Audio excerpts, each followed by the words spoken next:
আজ তোমাদের বলবো লেলা আর মজনুর গল্প।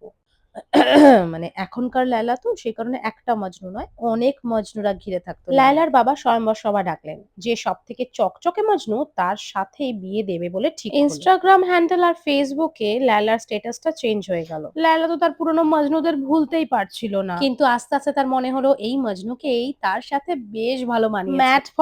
মেট ফর ইচ আদার। এসো আমার প্রাণের মজনু।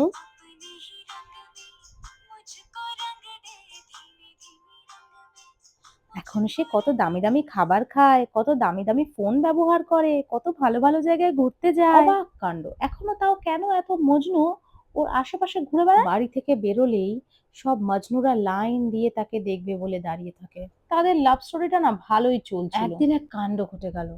হঠাৎ মজনু জানতে পারলো যে তার লেলা আশেপাশে আরো অনেক মজনুকে ডেট করে চলেছে দিনের পর দিন।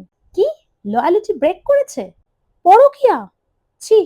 মজনু রেগে গিয়ে চাবুক নিয়ে এসে তাকে একের পর এক আঘাত করতে থাকলো।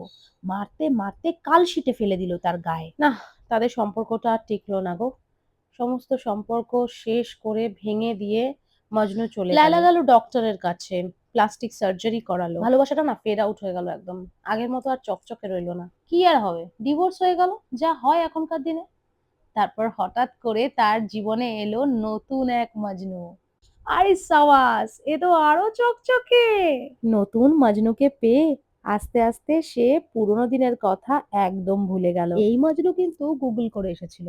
তাই এমন ব্যবস্থা করলো যাতে লায়লা তাকে কোনোদিনও ছেড়ে যেতে না পারে। Completely sealed and locked.